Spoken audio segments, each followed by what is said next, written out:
Hi everyone, I'm Katie Gunther. I'm an email marketing strategist. I worked with entrepreneurs to help simplify their email marketing so they can focus on the things in their business that they love working on. Today we are talking about what to write in your emails. We've talked about the fact that you need to be using email marketing as part of your overall marketing strategy. And you probably know that you need to be emailing your list on a regular basis. So what does that mean? What does that look like? And what do you write in the emails? So I'm going to try to simplify this the best I can. And then I'm going to give you a call to action at the end. That's a little foreshadowing, by the way. So I use something that I hate to call the 3 E's. I think the 3 E's, it just doesn't roll off the tongue, but it'll help you remember. So here's what you want to do in your email newsletters that you're sending to your list that aren't about selling. We're not announcing a launch. We're not selling a sweater. We aren't selling anything. We are only providing value to our audience to help engage with them and grow that know, like, and trust factor. Because until your audience knows, likes, and trusts you, they're not going to buy or sign up for anything, okay? So we'll get to the selling part at the end, but right now we're talking about the value, okay? So the 3 E's, the first one is entertain. How can you entertain your audience? What is something that they would find funny or inspirational or whatever? Like when they open up their email and they open their inbox and they see your email, what is going to be in that email that's going to brighten up their day?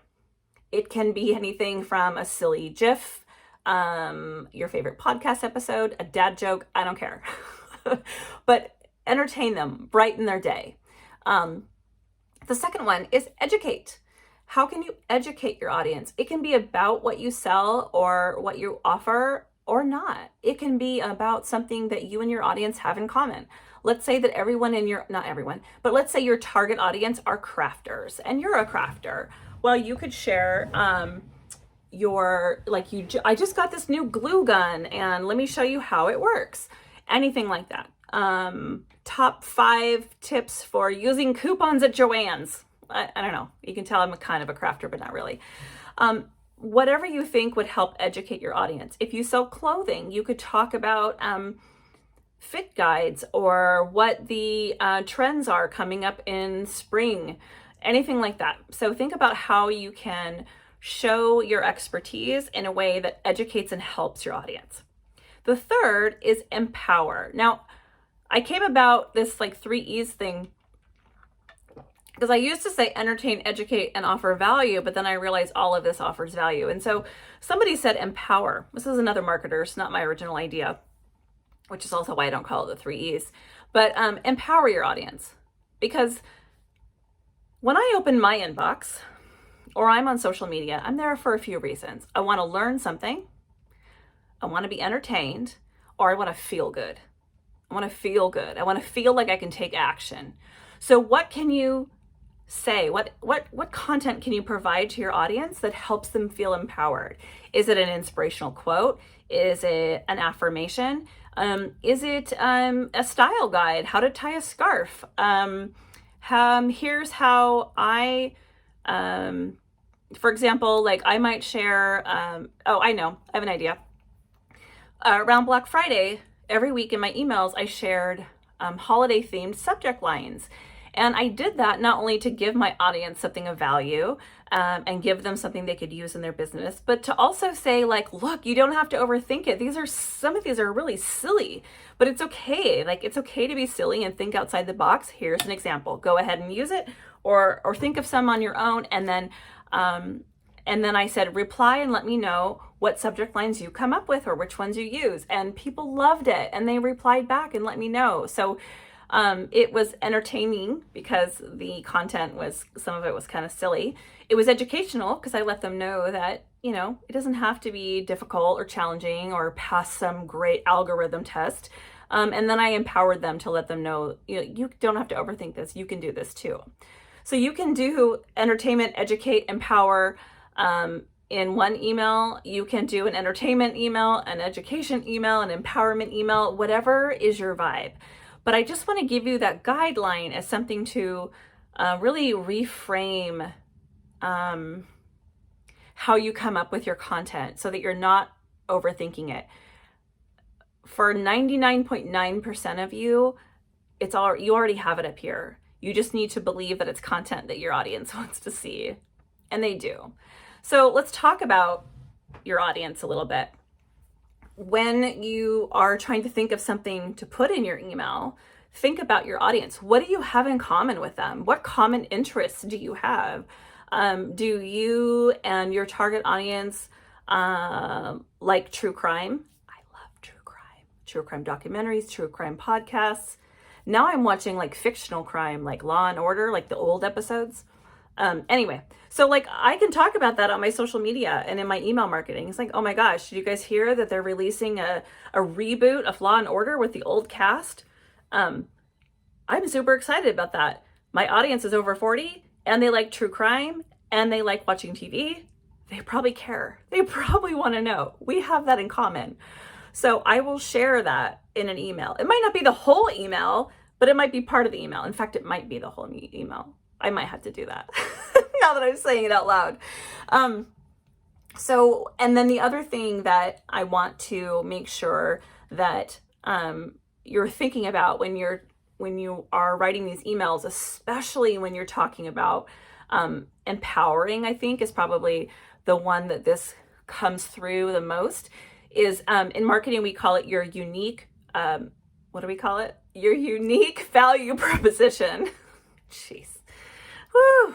Your unique value proposition, which basically means what can your audience get from you that they can't get anywhere else? So if you sell cardigans, good for you, love a good cardigan, but so does Target. You can't compete with Target.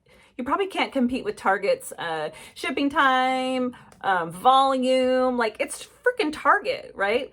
But you offer something Target doesn't. You might offer bingo to your Facebook group on Thursdays. You might offer an amazing return policy.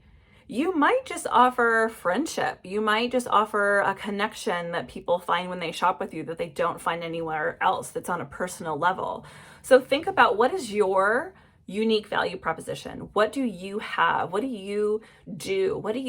How do you talk? How do you relate to them that they aren't going to get anywhere else? Because I love Target, but I don't walk into Target and talk to people about true crime. That would be really weird. But if I'm shopping with you on your site in a live, if I'm connecting with you on social media, you better bet I'm going to talk to you about Law and Order. So again, what is that unique value proposition that you offer? So let's talk about a couple of like frequently asked questions that I get. And I told you we would come back to the selling part, and I'm going to get to that in just a sec. So the first one is, and I think that Vanessa has probably addressed this already, but I'm going to mention it again because I think it's always worth saying. I get asked more than anything, how often should I email my list? And I want you, if you don't remember anything else, remember this. It doesn't matter. It doesn't matter if you email them once a month, twice a month, once a week, every day, as long as you are consistent. So pick a consistency that works for you, your business, and your audience. For me personally, that's once a week. I send my emails out every Tuesday at 6 a.m. Pacific without fail. Even when I go on vacation, I schedule them ahead of time. My audience maybe subconsciously expects my emails on Tuesday mornings. So create that consistency and stick to it. If you can't do every week, if that sounds overwhelming to you, then don't. Do once a month, every 2 weeks, whatever. But whatever it is, stick to it. Stick to it. It'll save your sanity. It's better for your audience overall, so they're not overwhelmed and they know when to expect to hear from you and when to not hear from you. But I think the biggest part of it is when you set up that system or that consistency for yourself and you make it something realistic, you're less likely to get overwhelmed and then drop the ball and stop doing email altogether. So I don't want you to set up systems and plans and schedules and things like that you can't stick with, because then like what's the point? And then you're not doing it at all. So be realistic about what your consistency can be. The second question I get asked all the time is, how often should I sell in my email. Okay, we're all in business to make money. We're incorporating email marketing into our businesses so we can make more money. And then I just told you don't sell. It's like, what? You can sell. You can totally sell in your email. In fact, you should. So a good rule of thumb is for every 3 to 4 emails you send that offer like the 3 E's, the entertainment, educate, and empowering, for every 3 or 4 of those emails, have one email that sells or asks or, has a buy now button or whatever. And one bonus tip I want to give you that is the hardest for people to come around to. So even if you don't believe me now, you will later. So trust me, okay?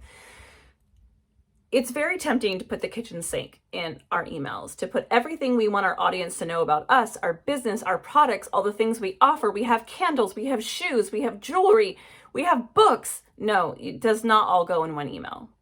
It does not all go in one email. Find one fine point focus for every email and one strong and clear call to action. For example, in a selling email, you have some new shoes. These new shoes came in today. Look at all the pretty colors. They're leather, they're soft, the heels are 2 inches high, they come in a box, shipping is free. Here's me wearing them. Here's a video of me walking in them. Here's a picture of what they look like with jeans and a skirt and whatever. Click here to buy now. Let me know if you have questions. The end. This is not an email that you want to also say, oh, and by the way, I'll be live next week. And also, did you see this poem I wrote? No, because your audience is going to get confused. So and this goes for the non-selling emails as well. If you have, if you're doing, let's say, for example, you're doing an email where you're talking about your favorite podcast, talk about just the podcast. Share the link to the podcast. And maybe you could have a call to action of reply and let me know your favorite podcast. The end. Don't say, tomorrow I have shoes. Just keep it simple. When we give our audiences too much to do, they're likely to do nothing. And you're going to see low conversion and you're going to get frustrated. But if you give your audiences a clear message, a clear focus, and a clear defined call to action, they are more likely to click, act, and buy. So those are all my email tips. If you need more inspiration for what to put in your emails, I do have a free guide you can download. It's called 15 Engaging Email Content Ideas, and it's 15 ideas of emails you can create for your list. These are non-buying emails. These are emails that provide value, education, entertainment, and empowerment. And I even use it. There are times when I have my weekly newsletter to my list due and I haven't written anything and I can't think of anything. I go back to my own list of 15 ideas and take a look and come up with ideas or inspiration that way. You can print it out, you can put it on your wall, whatever you want to do. So check that out, 15 Engaging Email Content Ideas. And I think that will really help. And bottom line is just get started, just start writing, don't overthink it. Just get consistent and start emailing your list. If any questions, let me know.